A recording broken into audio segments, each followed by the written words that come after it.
The Men in Black is probably one of the most controversial subjects within the UFO community. And it's been lingering for many, many years. First mention of Men in Black was back in the early 1950s during a UFO case near Watertown, New York. A couple saw an object in the sky behind their home on a winter night in 1952. The next day, without reporting it to anyone, two men showed up at their house, dressed in black suits, looking quite mysterious, asking this couple if they had a UFO experience. And they both said, yes, we saw an object flying around near our home, and we believe it landed. And the two men asked him if they'd taken pictures. And the woman said, yes, I did. I took a Polaroid picture and showed one of the Men in Black the Polaroid picture. The Men in Black said, we need to take that picture. We're from the government. Later on, an APRO investigator came and talked to the couple. They reported the case, documented it. And that was the first mention of Men in Black. Who are these mysterious men in black? According to the legend, Men in Black travel in groups of threes.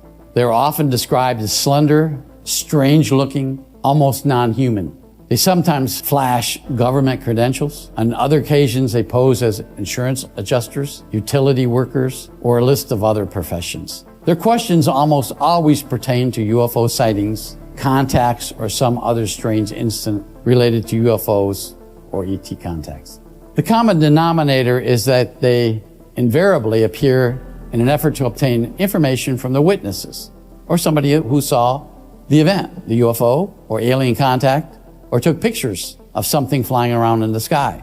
The MIBs utilize every technique possible to obtain the evidence of a UFO incident or event, including photographs or any debris left by. Intimidation, harassment, or even threats can be deployed by the Men in Black. Once the evidence is received, the MIBs leave, sometimes as mysteriously as they arrive. People go on podcasts, YouTube videos, reporting that these Men in Blacks are really extraterrestrials posing as humans. The MIBs often drive black vehicles with either no license plates or U.S. government plates. MIB comes to your house after an event, asks you for pictures or debris left that you might have collected. They can intimidate you. They can threaten you. If you don't cooperate with them, they might leave, but at 3 o'clock in the morning, something happens in your house, a break-in, and then you find that the items that you have regarding that UFO event or the pictures that you took are missing. Did the MIBs break into your house, steal these things? Helicopters. Why did some people see helicopters after MIB? I relate a story that was told to me by two people who witnessed an event near Grand Forks, North Dakota. Now, Grand Forks, North Dakota, there's an Air Force base there, Grand Forks Air Force Base. The base at one time contained missiles, Minuteman missile, and also B-52 bombers. This couple lived near a missile site. One night, a strange light appeared over the missile site, which was located behind their home a few miles. The man went out on a patio on his back porch and started taking pictures with a 35 millimeter camera. This man took the pictures and went into the house, not thinking much about it, thinking, again, that it was something to do with the Air Force. Shortly afterwards, he heard helicopters in the sky. He went out on his porch and there's this black helicopter flying just above his house. He thought, what would that helicopter be doing? It doesn't have any markings that he could see. Again, this was near dusk. So he watched it. He decided to take some pictures of it. He went in the house, got his camera, again, a 35 millimeter camera, and started taking pictures of the helicopter. The helicopter then flew away. He went to bed at midnight. Somebody's knocking on his door. So he went to the door, and on the outside of the door are these two men dressed in black clothing. And he asked them, what do they want? And they said, we need to talk to you about the photographs you took. And he said, are you with the government? And showed him credentials.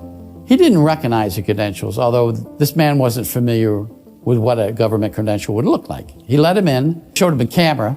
Of course, he hadn't developed the pictures yet. He said, here's the camera. The film's still in the camera. I think I took somewhere between 12 and 15 pictures. They said, listen, we'll just roll the film forward, give us the film, we'll develop them and give you the pictures back. He trusted them. So he said, fine. So he did that. He gave them the 35 millimeter roll and he asked for a receipt.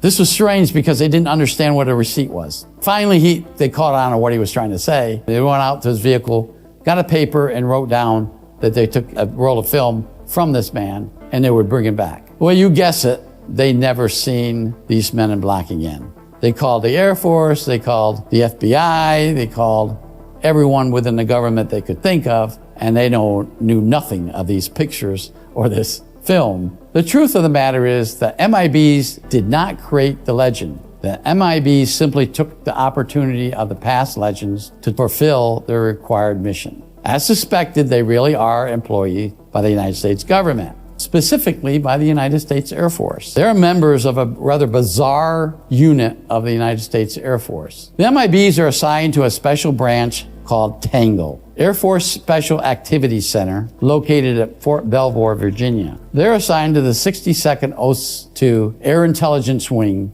which is part of the Air Force Intelligence Command. These are assigned to various field operating units throughout the United States. So they're available to respond to events anywhere in the United States. The MIBs are primarily devoted to HUMINT, meaning human intelligence operations. This unit and its predecessors have long been among the most secret operations of the military intelligence family in the world. They take the missions that nobody else will take, including the MIB missions. Most MIBs are sheep-dipped from the military, meaning that even though they are military, they're taken administratively out of the military, given civilian credentials, a civilian background, and then placed back into the system. The MIBs are trained in safe-cracking, surreptitious entries, and assorted masters of deception.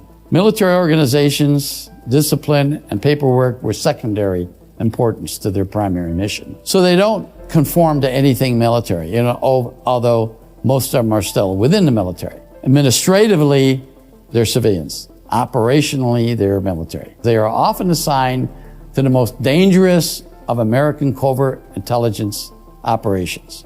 So they have to be specially trained, and they have to be fit a special category of people in order to operate and perform their missions. There's no question that this group has been connected with clandestine collection of UFO-related information. UFO researchers have disclosed 2 documents that confirms this. AFCIN Policy Letter 20512 clearly states that the field operating units participates in Project Blue Book and later Project Cameo Sling. Project Cameo Sling is a similar follow-up operation to Project Blue Book. Of course, Project Blue Book was closed in 1969 after the Condom Report, but the investigation of UFOs within the Air Force was continued. And one of the projects that continued the investigation of UFOs within the Air Force was Project Cameo Sling. Another policy letter that was found in the files of the Air Force Intelligence, Letter 20510, was a regulation that allowed UFO field recovered teams to operate independently. That created some problems because most military units have a commander and they operated within the chain of command. Well, the MIBs didn't. They operated independently. And why? What was the justification that the government gave these MIBs permission to operate independently? Well, the answer is their mission, the uniqueness of their mission, the uniqueness of what they had to get and what they had to do and how they had to do it. The government figures these people, these MIBs, were trained very well and they had the morality to fit their job and therefore they could operate independently. Now, as most people know, if you give somebody the job of operating independently, they might make up their own rules, their own policies, their own procedures to fit the mission. Could that jeopardize safety and security of the humans that they were talking to or the witnesses that they were talking to? In some instances, probably yes. Could they operate independently every single time and hold some kind of code of honor or code of conduct? There's stories out there that will refute that. There's stories out there, many stories. Books are written about what the MIB did to disinform somebody, fool them, scare them, or even break in their house to steal what they had that they wouldn't give to the MIBs. But if you were a contact person, meaning if you were contacted by an MIB and they threatened you, or they might have intimidated you or bullied you, and you were upset by it, who would you report it to? You'd call the local police and tell them? You think they're going to believe you? You're going to call the FBI and tell them you think they're going to believe you? They might believe you, but they're not going to do anything about it because they're going to know who was there talking to you. So most of these witnesses out there that were confronted by the MIBs had no alternative but to cooperate. They felt threatened. Eventually, the people gave in. A lot of them reported it to the local police, the sheriffs, or to the FBI. Nothing was ever done. The real men in black don't operate out of a military base or an army post or a Navy base. They operate out of a non-government building. Locations such as private contractors are used. U.S. government contractors' offices, state or local utility companies are utilized by the MIBs. Now, let me tell you a secret. Not a secret anymore because I'm going to tell you about it. In the 1950s, the MIBs operated out of telephone offices, Bell Telephone. They had offices within the Bell Telephone. Now, stop and think of why that would be. Yes, bugging phone lines. Back in the 50s, it took very little knowledge or technology to bug your phone. There was a central switch, and sometimes all your calls had to go through that switch or that building through an operator. So it was easy to record who you were calling, the number you were calling, and then put a recorder on that line or that switch box. The field operating detachments are funded through confidential monies specifically allocated to the U.S. intelligence community. It's called black funding, meaning money that comes from someplace, sometimes within the government, appropriated. That means Congress is the only entity within our government can appropriate funds for the government to utilize, and sometimes outside the government. MIBs operate under the authority of several classified executive orders. Now, this presented a case some years ago when people tried to sue the government because MIBs came and stole their camcorder, kind of an older one. Of course, it was in late 80s and 90s. They got an attorney. The attorney tried to figure out who they were going to sue. Who are they going to sue? Eventually, the family gave up because they didn't know who to sue. This lawsuit got to the Department of Justice, who figured that the men in black was justified in taking that camera.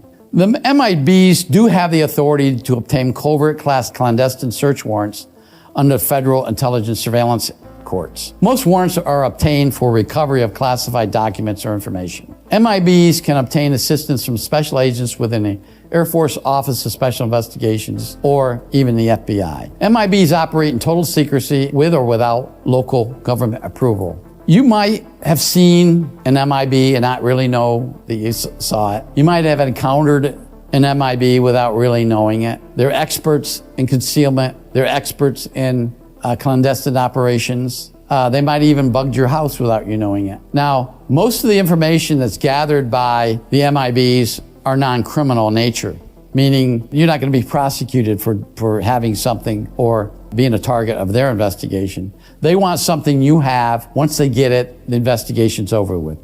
After uncovering the secrets of the Men in Black and their mysterious operations, you might be wondering why such agencies exist and what they might be hiding. If you want to know why these agencies were created and why they're covering up this information, you should go ahead and click here to watch this video next.